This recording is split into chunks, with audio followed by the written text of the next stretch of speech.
Welcome to All About Capital Campaigns, a podcast that provides fuel for your nonprofit's growth.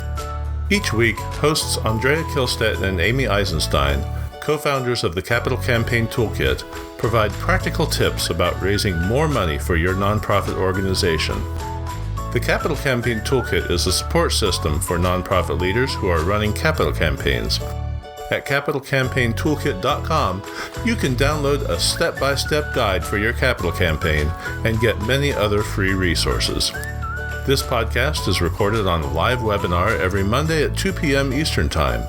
You can join the live session and get your questions answered by signing up today at toolkittalks.com.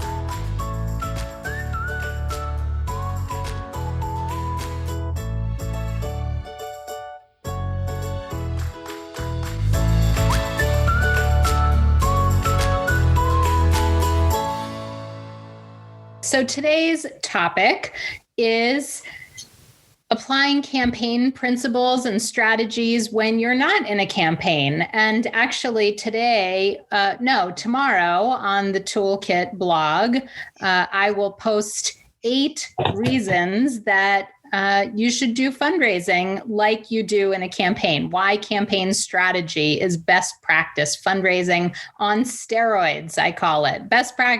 Campaign strategy is best practice fundraising in general on steroids. So I'm going to let Andrea kick it off, as we always do, to talk about why or what campaign strategies can be applied even when you're not in a campaign.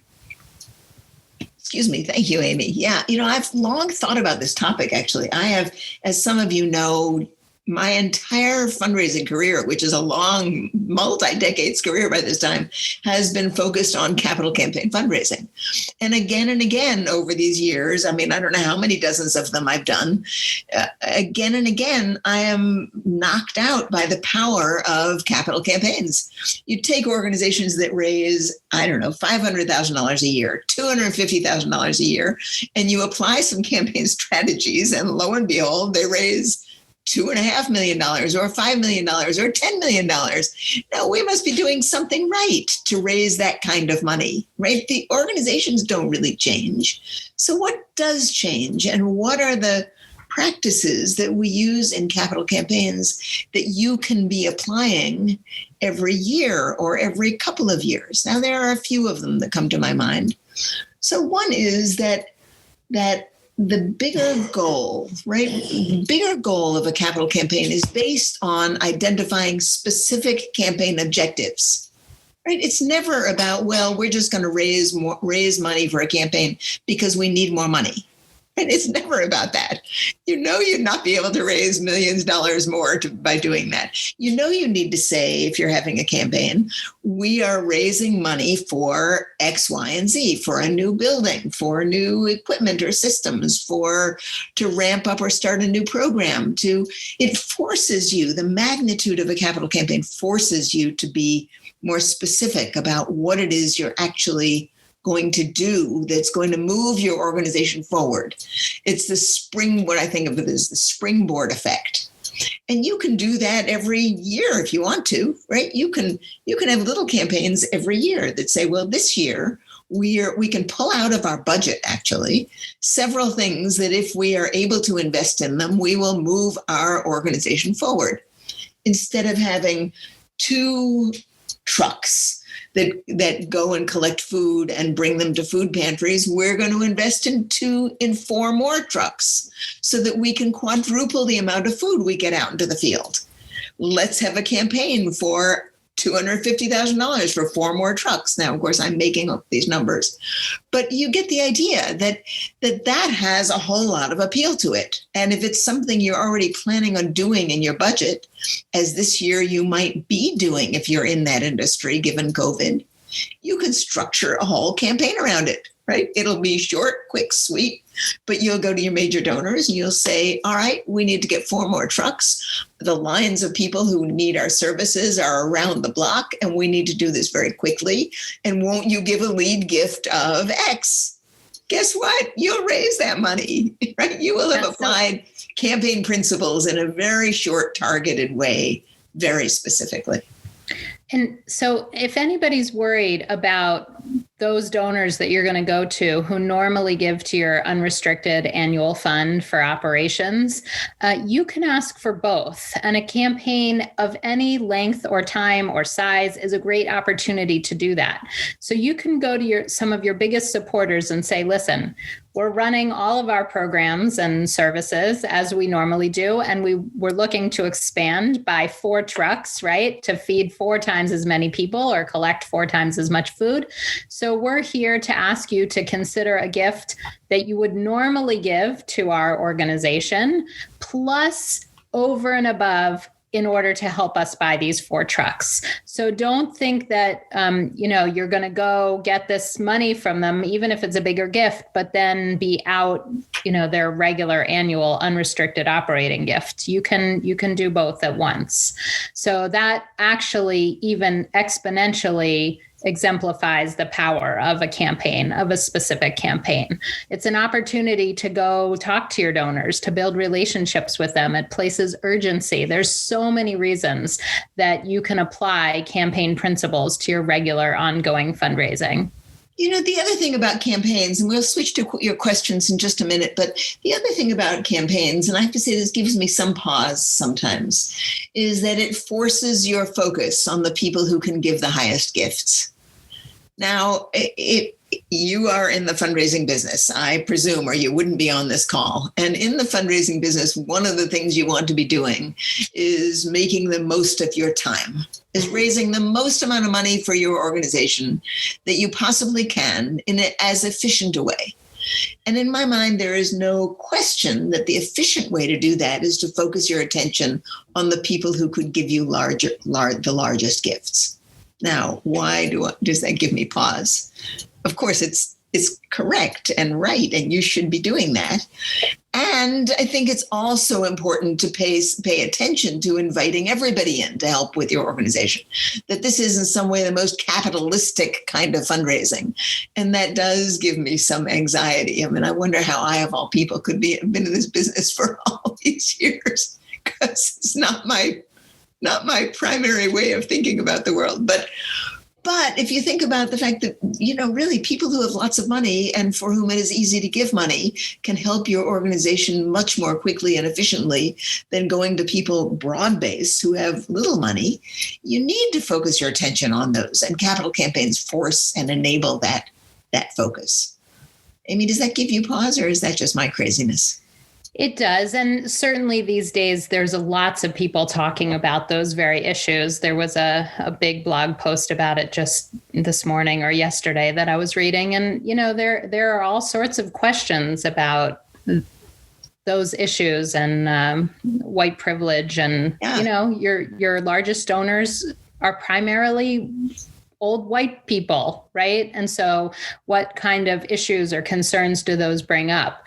But I think it doesn't negate the fact that at this point in fundraising, the question is, how can we do it equitably and fairly and also raise the most money for our organizations?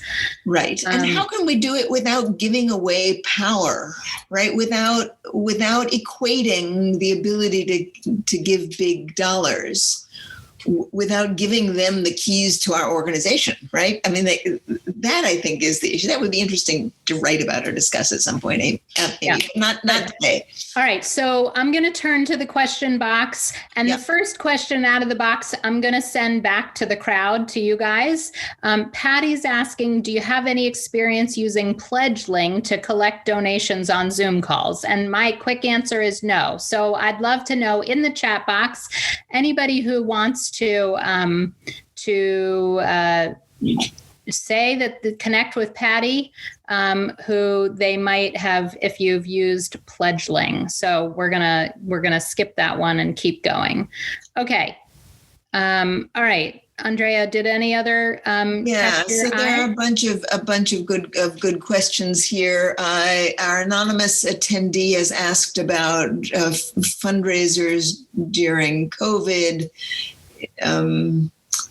instead of having a gala to raise money, let me just read it because then it'll come across. We are thinking of rethinking our annual fundraiser due to COVID. And instead of a gala to raise money, we're considering online annual campaign to raise funds, and then maybe invite higher level donors to a socially distanced outdoor event in August to thank them. Okay, let me tell you what's wrong with this.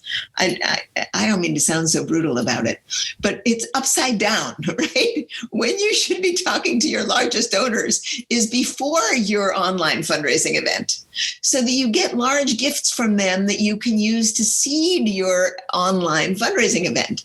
You want to think about your online event as though it were a capital campaign, going right into our earlier conversation. So if you have an online event and you want to raise $100,000 just for the point of simple numbers, right? The way I would think to do that is to go to 10 of your largest donors and ask them personally, in person, one-on-one, before your virtual event, if they would consider specific gifts that are going to get you at least to the 50% of your goal in your virtual event. And then you're going to have your virtual event to finish up the rest of it, because everyone's going to be excited that you've already raised so much money. And then you're going to thank everybody at the end and invite your best donors and a bunch of other people, right? So you forgot the first part of it, right? Start with the first part of it. Get yourself in capital campaign mode for your event, and you will do better. Yes, that is the capital campaign strategy. Yes. Target your top donors first and go, that's where you're going to raise the bulk of the money, from individual face-to-face. And we're including virtual these days, like Andrea and I are face-to-face with you here today, face-to-face solicitations. So whether it's actually in person or virtual, but one-on-one, that's your best approach before you go wide. Amy, I think we may need a visit with Goldie before the. Well, one of the participants, Miriam, told me, your dog's scratching at the door. Please let her out. I heard her. She wasn't whining too loudly. So I did. I got up, and now the door's cracked, which means you're going to hear the noise from my kids. And it's a snow day. Everybody's home. It's chaos. All right. Next question. Let's look at Miriam. While we're with Miriam, who talked about Miriam has a problem, and I would be interested in anybody's suggestions about it. But here's what's going on with Miriam. Her board has decided that it's a great idea to hook up with another organization in town, which has an organization with a very different mission, and get those boards together to do one campaign. It's a terrible idea. But the question, there's no question about it. So I don't want to debate whether it's a good idea or bad idea. I can tell you it's a bad idea. The question is, well, what does Miriam do about it? Right? How can she turn them off at the pass? It is a terrible idea, Chris. No question. It is. It's just a bad idea. It makes no. So here's why it's a bad idea. Let me clarify. People don't give money just because they have money or because organizations need their money. They give money because they care about and buy into the mission and the campaign objectives. So when you take two organizations with different missions, different objectives, and you smush them together, you have no good way to go to the donors and ask them to give effectively. I mean, am I going to go to Amy and say, hey, Amy, we're doing a campaign to raise $10 million. We're doing it with, the Save the Children and Save the Whales organization, right? If you want to give to children in Wales, why don't you put in $100,000? Well, what's Amy going to say? All right. So here's why Miriam's asking, just for background. It's because a donor gave them property to two organizations that are going to split the property. So I don't know that for a fact, but I'm guessing that is what's happening here. But Miriam, for a variety of reasons that Andrea's outlined, in addition to the fact that ultimately somebody's going to do more work than somebody else, and then you're going to be fighting about how to split the money. There's a million reasons not to do it. who's going to do the bookkeeping, who's going to send the thank you notes. I don't suggest you joining events. I don't suggest you joining campaigns with another organization. It never works out. In this case, 1 and 1 does not equal 2. It goes negative. And Right. the only reason you should join together is if it's going to give you an exponential gain, and there is not an exponential gain. Okay. Now here's something that, Miriam, this is off the top of my head, so it may or may not be a good idea. As Amy knows, I love ideas. About half of them are lousy. So the other half of them are sometimes good. But here's the idea that this triggers. What you might do is to say, listen, why don't we have each organization run its own campaign? But why don't we say that for every gift that comes in to either organization, a certain percentage of that is going to go into a building maintenance fund? Now, that's what you have in common. If you're both going to be in this building and you want to raise money for a building maintenance fund, which you're going to need when the boiler goes bad or the roof needs fixing or the whatever, right? You could have that as a stipulation of the campaign, that both of these organizations are in campaigns to raise money for their organizations and the renovations, and you are coming together in that particular way. Now, I don't know. Gary says that's not going to work. It does sound nice, Gary. So it won't work. He says it won't work. Make sure you do an environmental assessment on the property. Who's responsible in the end if there is an environmental issue? That certainly is important. All right. Andrea, let's go to Joanne's question. It's nice and short and succinct. Yeah, good. What do you do when a campaign goes on longer than you want? Yes. Well, that's interesting, isn't it? The question is who's doing the wanting and what has set up the deadline. And why have you missed the deadline? Right? So we appreciate your short question. And then, of course, we have other things we need to know to be able to give you a good answer. So mostly what happens, ideally, if you, in your campaign policies, you will have a start date and a date by which you wish the campaign to be finished. And you can be working towards those goals. If it looks like your campaign isn't going to get to the goal by that time, you have a variety of options. One is that before you actually go public, you can lower the goal. Doesn't look like it looks like we missed on $1 million gift and we don't see how we're going to raise it, how we're going to pick it up before the end of this campaign. Let us lower our goal. Instead of $10 million. Let us close out the campaign at $8.5 million, and let's celebrate our success and let's publicize that. So that's one way to shorten the time frame, is to lower the goal. Right? Let me just back up in case people missed that, Andrea, because I think, this is so second nature to you that sometimes, so that works assuming you haven't announced publicly a campaign goal yet. And at the Capital Campaign Toolkit, we encourage you to go through the quiet phase of your campaign, soliciting your biggest and best donors and those closest to you by using a working goal. That means you're working towards a goal, but it's not something that you've announced in a press release or published in a brochure yet until you've raised 60, 70, or even 80% of your campaign goal, which is when you're ready for the public phase. At that point, you would publicly announce your campaign goal. Up until that point, you're quietly working towards a working goal. Now maybe I'm the one who's muddling it up, but you're assuming that Joanne can change the goal without too much damage. If they've done a big public announcement and they're going to miss it, it's a little harder to lower it or change it. Right. So she has just said, phase 1 is completed, phase 2 is underway. Construction took longer than expected. So construction is one thing, the campaign is another thing. Where those two come together, construction and campaign, where they come together is this, that once your construction is complete and your ribbon is cut, it will become much harder to raise money. So that is, for many organizations, a really effective stop date, right? And that's kind of the end. Because once the building is up and using it, people's motivation to give to it tends to fall off. Is that 100%? No, but it's worth paying attention to. So construction timing is one thing. How much money you need is another, and how much money you've raised is a third. So, and if you're looking at how much money you need, there are other forms of financing, right? Particularly today. I mean, I'm just refinancing my condo here in New York, right? Just over the weekend, I was working on it. I got a 2.85 interest rate, right, on a mortgage.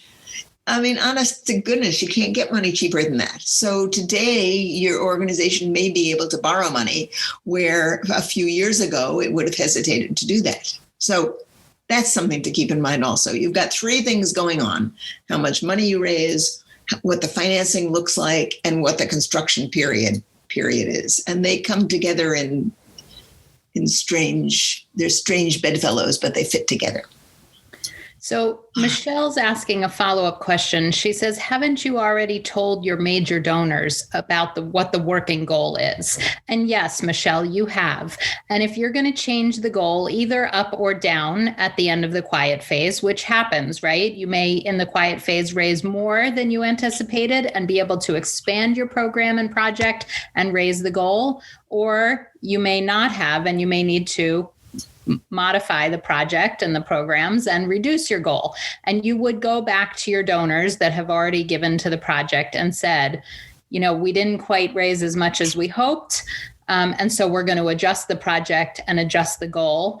And honestly, sometimes it's an opportunity for those donors to say, hey, we're going to give you more. But you go back and you tell them that you need to adjust the plans and adjust the scope and the scale, or phase it out, or whatever changes you're making. And so you do communicate with those donors. Yeah, let's go to Laura Drake's question here, which I think the question is, if you're going to have a quick campaign, she has a monument fundraising campaign, how does she coordinate that with her annual fundraising? Now, some of you may have heard me talk about this before, but it's something that's worth repeating and staying in touch with. And it's this simple phrase called the double mention, double ask, right? A guy by the name of Chuck, I've forgotten his last name, taught me that years and years ago, and it made such good sense to me. And the idea is to be as transparent as you can be. So in each ask, in the ask for annual fundraising, you mention your special campaign. And in the ask for your special campaign, you mention the donor's contribution to annual fundraising. Right? It's a double mention, double ask, and you do it slightly differently depending on which has come first and which has come second. But I would encourage you to think about transparency as the guiding principle here. Now, if you're going to go back to somebody for a second ask, be sure you tell them. Right? Thank you so much for your annual fund gift. We're going to be coming back to you next month to ask for a special exciting gift to the monument campaign. If you're asking for the monument campaign, you say, thank you so much for your annual gift. We continue to count on that to run our organization. Right? So just put it all out there in a clean and simple way without apology. Right? Of course you need both of these things. And of course you do, because it's an organization you care about and they care about. And many of your loyal supporters will give to both. That's right. And it's your responsibility to give them the opportunity to do that. Whether or not they do is up to them. But if you make a clear, compelling case, then many, many will.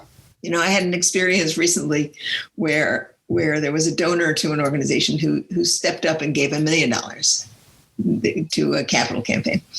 And they aren't very sophisticated fundraisers. They just came into a bunch of money through a family sale of some sort, and they gave $1 million. And the executive director went back to them and said, thanks so much. That $1 million gift to the campaign was fantastic. And usually you give $30,000 a year to our operating, right? And we hope we can count on you for that gift. And it took some backing and forthing sort of for the donor to realize that $1 million didn't include their $30,000 annual fund gift, right? And all of a sudden he figured out what was going on, and he put $30,000 on his credit card so he would get it in before the year-end date. Wow. My goodness. That's wild. People are always nervous about going back to their donors, but if you're honest and transparent and genuinely curious, say, listen, I'm wondering if that $1 million includes your annual fund gift of 30,000. We're going to have to, we're going to have to use it for that. Did you plan on continuing to give the regular 30,000, or should we take it from this campaign gift? Right. So don't be afraid to talk to your donors. Think of them as partners and be honest and open with them. So, and on a similar thing, we have a question here about an organization that launched a campaign but really wasn't ready. They had no annual fund, right? They had no well-developed annual campaign. And, I've actually worked on campaigns like that, where an organization begins its work with a capital campaign and then starts an annual fund after that. And if you think about it this way, and of course there are many ins and outs, but if you think about it this way, it might help. So one of the great things about a capital campaign, as we've said, is that it really pushes your focus on developing personal relationships with the people who can give the largest gifts. And it has a whole lot of excitement to it because it's specific and it gets people involved and engaged. And while most campaigns piggyback off a well-developed annual fund, it's entirely possible to do it the other way around too, where you start with the most exciting and then you say, look what success we've had. Now we hope you will continue with an annual fund gift of so-and-so. So, if you're running the campaign and you don't have an annual fund, it's more challenging, right? You will have to, your campaign will have to rely on a relatively fewer larger gifts. That's what's going to happen. And if you get to the point where you think you're going to go public, and of course you don't have a broad base, right, to go to because you don't have an annual fund, what you're going to have to do is to be sure that you don't count on that public phase of your campaign to raise a whole lot of money. It's not going to.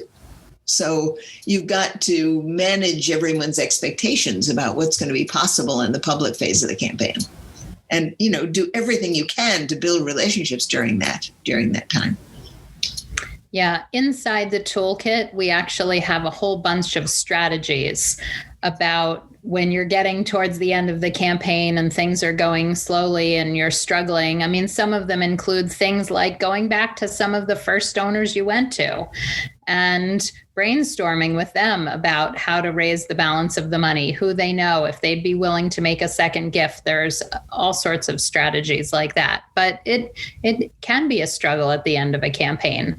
But you don't want to go public with a campaign and then not be able to get to the end. So if you don't have a broad base of donors for support, wait until you've raised 95% of the money before you go out there. Magical public people aren't going to be giving to your campaign unless you have a strong base for support established already. That's right. So Nancy's asked an interesting question, and Gary, I do see your question. If we have time, we'll cycle back to it. But Nancy, we need to expand to serve our Spanish speakers' mental health. Because COVID has impacted them disproportionately. And you see doing that as a campaign, but you're not sure how to frame sustaining the expanded work. And that's a really good question that I think has broad implications. So let me address it for a minute. The tried and true way of creating new programs through a capital campaign, which require bringing on additional staff, which is really what you're talking about, is this. The challenge is that if you do it through a capital campaign, that money comes in probably over a 3-year period because we get pledges in capital campaigns. Gifts are pledged. And what happens at the end of the 3 years? You've hired staff and all of a sudden the money that supported them is down the tubes, right? It's gone away. So what do you do? So the tried and true way to think about that is that you ask people for money that can be applied to the new program in declining amounts over 3, 4, or 5 years. So again, just to use very simple numbers, let's say you need to raise $100,000. I don't know, that's too little, but I like this, just pretend with me. You want to raise $100,000 that's going to support 2 staff people over time, you want to start a new program. So what you're going to say is the first year, this amount of money is going to be put towards those staff people. And as we ramp up our annual fundraising, right, we're going to use this time to ramp up our annual fundraising while the amount of money that comes to this program from our special campaign goes down. And at some point, after 3 years, 4 years, 5 years, those two will cross. So you will be able to sustain that because you have ramped up your operating support. That's the gist of it. Did that make sense, Amy? Maybe Yes. I wasn't very clear. Yeah. I think it did. Okay. People can feel free to add follow-up questions, but Right. I think we're good. All right. Case for support. Kristen, you want to start that one, Amy? Yes. Can you please talk about a capital campaign case for support? I've read and heard various opinions about what should be included. Some say just feature a compelling story about someone touched by your mission. Don't talk about the nonprofit. I don't think so. We wouldn't agree with that. Others say focus on info specs. Okay. So lots of confusion about what goes into a case for support. And I think that there are different ways and for lack of a better word, venues. I don't know what word I want there. You can do a case for support in lots of different formats. Let's say formats, right? It can be a simple Word document. It can be a fancy brochure. Your case for support would be featured on your website or in a video or in a slide deck. So there's lots of ways to showcase what you're raising money for and the case that you're making to donors. So I think that depending on your audience and depending on the way you're presenting the case for support or discussing it with a donor, you might use a variety of formats. And so maybe that's where some of the confusion is coming in. What I would add is that early on in your campaign, when you're doing a feasibility study, but even in the quiet phase of the campaign, what you don't need is a fancy brochure. Honestly, when it's in a Word document, you can add things, you can take things out. Depending on your audience, you might need a longer version or a shorter version or more details or less details, depending on who you're talking to. So there are different ways to think about your case for support. It's not a one-size-fits-all case for support. Andrea, what do you want to add to that? I think that was terrific. And the one image that comes to my mind is think about it as a folder of stuff you might need, right? Rather than one document, which has everything. Think about it as a folder and think about starting it with Word documents and getting feedback. I mean, there are two things that always strike me as right about in discussions of a case for support. First of all, what a case for support really is a set of ideas. It's not any document, right? It's really a set of ideas.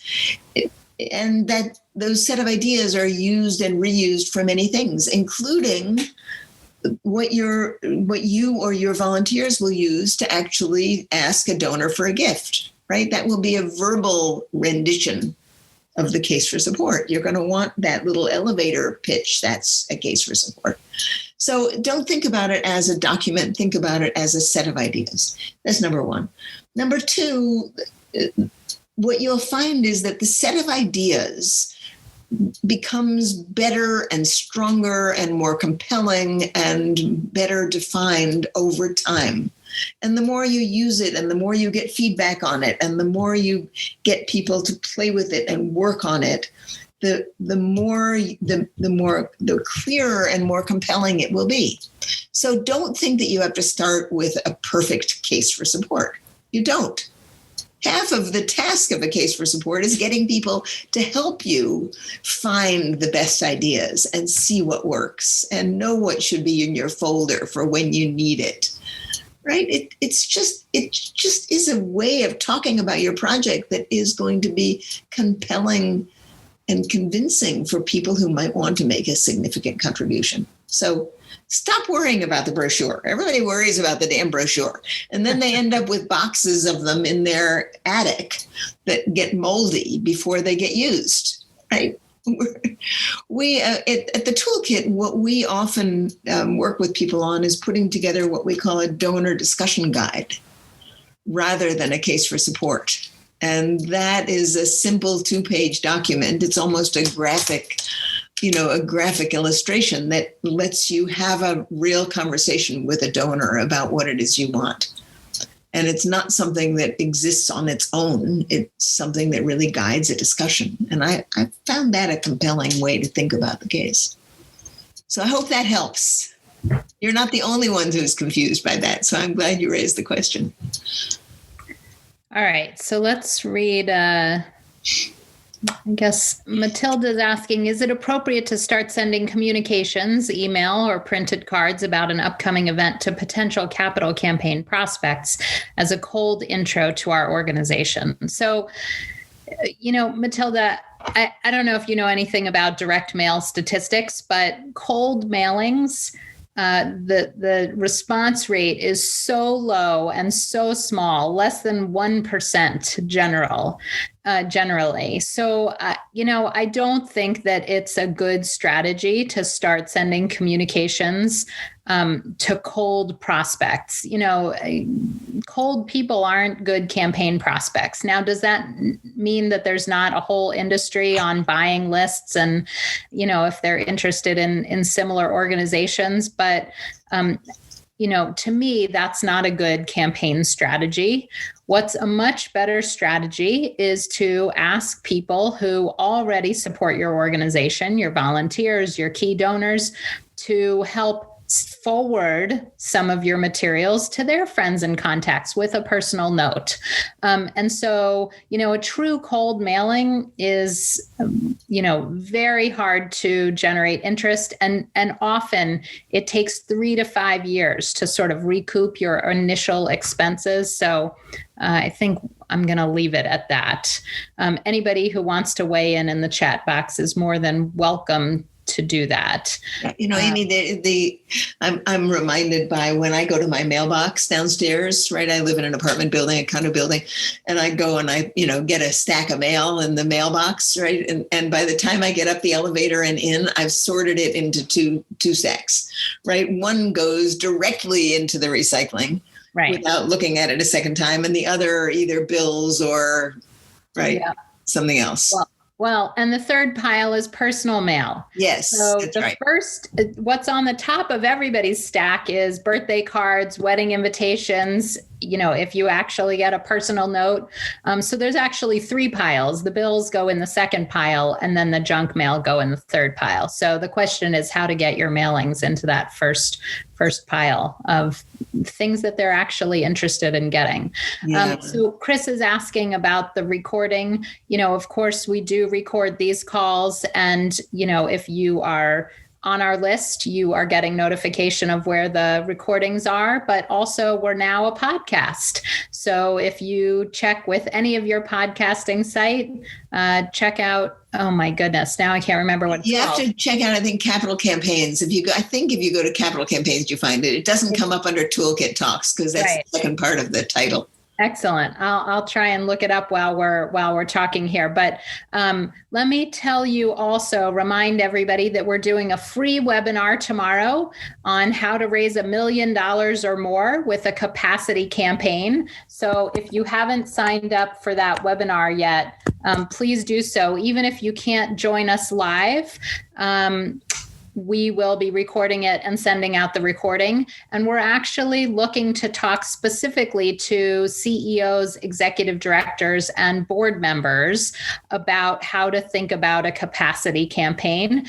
And what that really means is raising money to build your capacity, even if you're not building a building.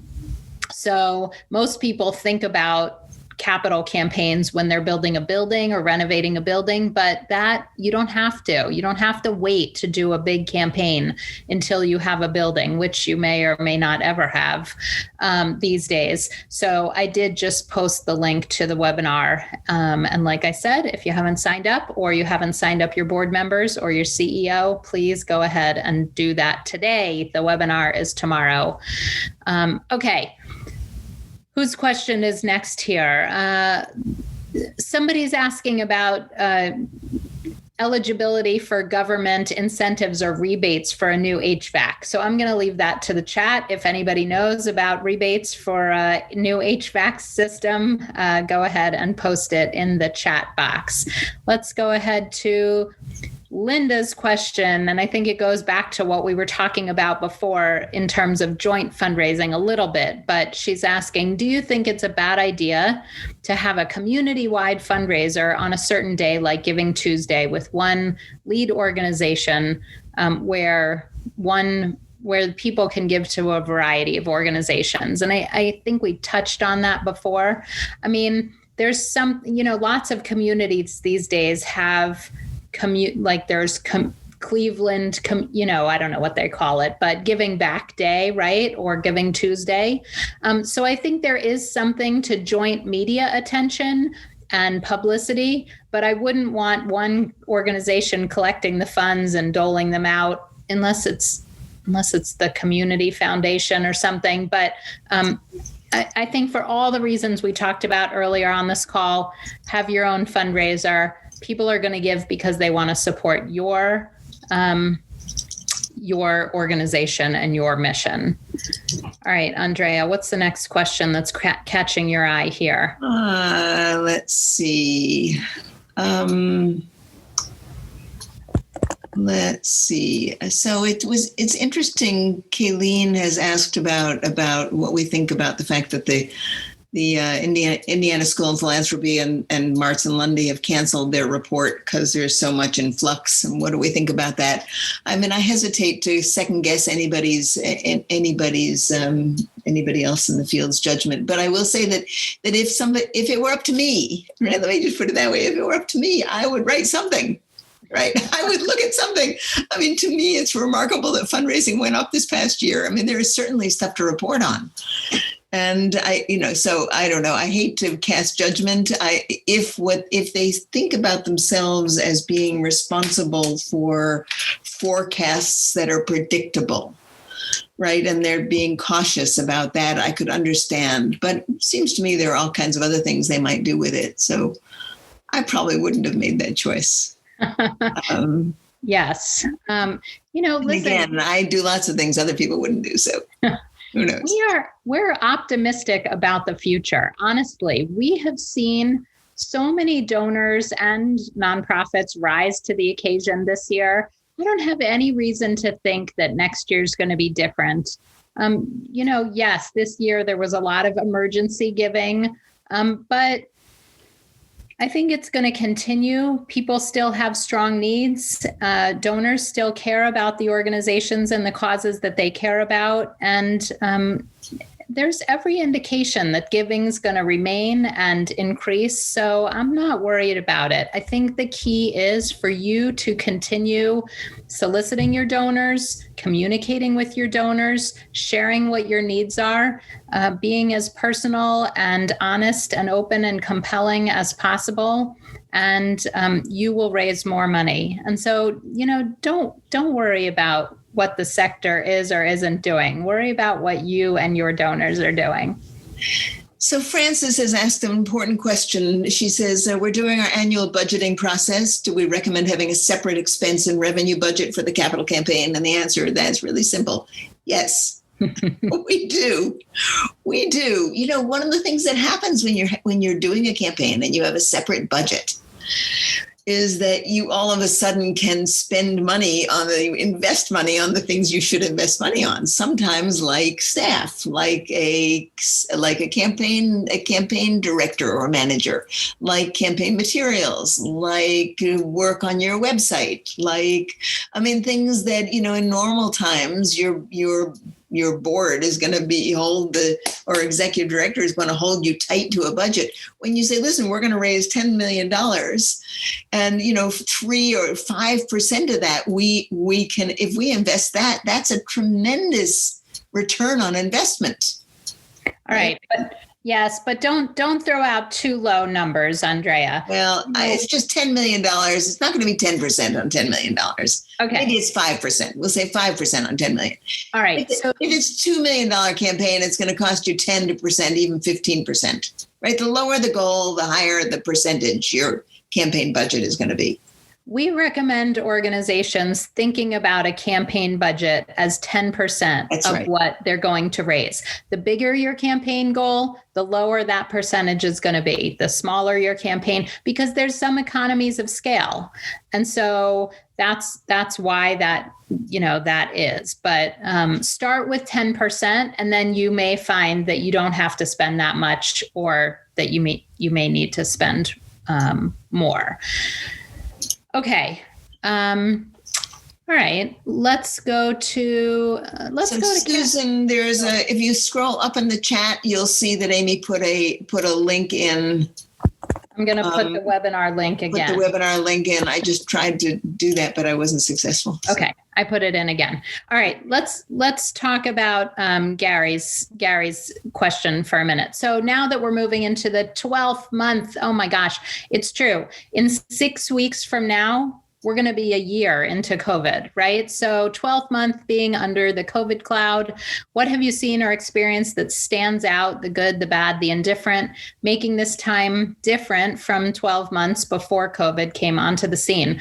I'd love to hear from you in the chat. So everybody weigh in. What's the good, the bad, the ugly that you experienced this past year? And what do you anticipate for the future at your organization? I have to say, what I saw was that some organizations curled up and shrank back and said, we can't do anything about this, and really shrunk. And it's unfortunate that happened. And I think that the organizations that communicated continued to work even harder than they always do. Called all of their donors, reached out, checked in, continued to build a strong case for support and solicit. A good many of them saw increases in their fundraising. And so I think that's going to continue. So Larissa is saying we've experienced a deeper connection with many donors and volunteers. Giving increased, and we saw a phenomenal number of new donors of every amount. Sandy is seconding that. More authentic conversations with donors. We continued to chat and check in with donors along the way, and it was super helpful. So I think Meg's saying her giving increased by $600,000 this year. We operate 2 shelters and just started making asks for the capital campaign. New fundraising focus on major gifts. So awesome. One of the ways to think about this is that COVID has pushed many of us in the fundraising business to do a better job of fundraising. Because the need is so great, right? And people don't give you money because they want to give you money. They give you money because they see a need and they want to help solve a problem in the society. So all of a sudden, this serious problem pushed us all to do a better job. And what you have to do going forward is make sure that you don't stop doing that. Right? That you keep doing a better job, that you keep identifying what would happen if your organization could do more. What are the needs in the community, right? COVID or no COVID, what are the needs in your community? People give because they want to make a difference. They don't give because they have too much money, right? That's silly. So let's read a few more of these wonderful comments in the chat box, Andrea. So Yolanda says we saw a 17% increase in need for tuition from our families. They've also seen more support from our donors and our scholarship fund once they were notified of the need. That's the key, right? You need to communicate. And we received an unexpected funds from the foundation of $135,000. So that's great. Adeline saying we exceeded our budget. We got new donors for 2021, presumably in 2022. Also, we plan to continue to reach out to more donors. Funds were added to the budget for professional support of communications so she can focus on fundraising. Hooray! Lisa says, yes, they had a very successful 90-day campaign and had an increase of 38% in giving for our end-of-year appeal. Go, Lisa. So many people just pouring in with success stories. Lee's saying we experienced a 50% increase in our annual giving last year. amazing, right? So here's something interesting for you. You may not have thought about this, but one of the things that COVID did was that during all of last year, people who are retirees, who are getting money that they put aside through, from their retirement funds, did not have to withdraw. They did not have to do a required minimum distribution. So a lot of people my age didn't take money out of their retirement accounts. If you didn't actually need the money, you left it in your retirement account so it could continue to grow and you wouldn't have to pay taxes on it. Right? You probably know, but when you take money out of in one of these required minimum distributions, you have to pay taxes on it. Well, now the year finished, and all of a sudden, everyone has to take their required minimum distribution again. If someone decides that they're going to have their retirement fund give you money before it gets to you, the nonprofit money, before it gets distributed, right? People can give that in before tax money. And now that they're having to take money out again, there is every reason to do that. So you might want to be talking to some of your retiree donors and say, listen, this may interest you, that you can have a double savings if you give to us directly out of your retirement account, because you've got to take that money out. If you take that money out, you've got to pay taxes on it. And those are significant taxes. So if that's confusing, talk to any accountant. They can tell you about it. Excellent. All right. So Diana's asking, several people have asked before when we were talking about the case for support. Let me tell people where to go. So a sister website to Capital Campaign Toolkit, it was my website before Capital Campaign Toolkit, is capitalcampaignmasters.com.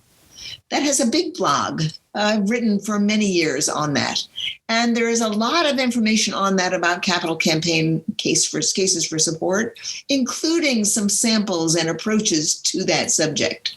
So go to capitalcampaignmasters.com, open the blog, and search for case for support.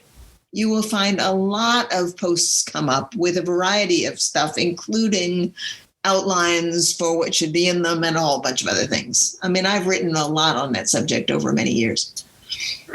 Yes. So, and of course, I would be negligent if I didn't say that we have lots of templates. Well, a template and lots of samples of a case for support also in the toolkit. Of course, you do need to be a member of the toolkit to have access to those. But start with the free ones on Capital Campaign Masters. And then if you're serious about getting real solid materials and a plan for your capital campaign and support, please do consider exploring becoming a client and a member of the Capital Campaign Toolkit. All right, excellent. One last question, I think here, Andrea. Let's pick. Goodness, is our time already up, Amy? Yes. All right. See. So Gary just wants us to. So Gary, thank you for being on this call. You always have wonderful advice to give. He's just reminding us that if you're raising money for bricks and mortar, that you raise your goal because you have extra costs. I think this goes back to our conversation about budgets. There's lots of extra charges, change orders, landscaping, furniture, storage. That should all be in your campaign budget and what you're raising money for. So thank you for that reminder, Gary. All right. Michelle wants to know the difference engaging in a capital campaign for effort versus for building, right? And really, it's the difference between a capacity campaign and a building campaign. I think that's what you're getting at. They both work, right? We encourage you actually to do a capacity campaign every 3 to 5 years, right? To do things like systems and additions to development staff and I don't know. There are a bunch of things you can new programs, and I don't know, I'm drawing a blank, but there are a bunch of things you can do with capacity campaigns. They run roughly the same way. It's just that the goals are often a little smaller. Yeah. you may raise money for technology, for startup programs, for your endowment. There's lots of things for new staff members, right? For marketing and for rebranding efforts.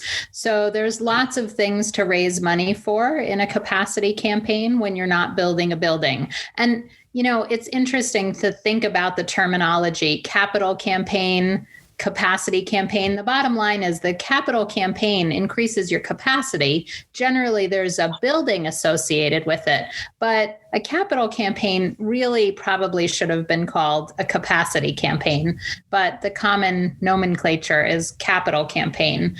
So capital campaign, capacity campaign, whatever you want to call it. All right, excellent. What else? What are your final words of wisdom, Andrea, besides do join us for the free webinar tomorrow on how to raise $1 million or more for your capacity campaign, for fundraising capacity. And we hope you'll bring your board members and your executive director and your CEO to join us for that.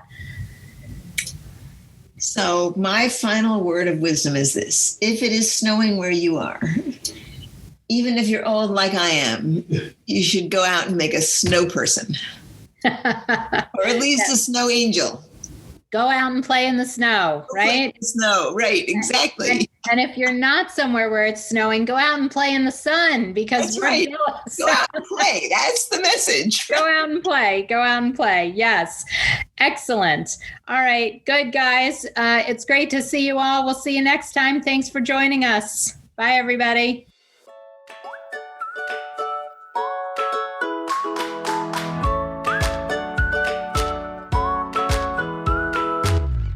Thanks for joining Amy and Andrea for today's All About Capital Campaigns.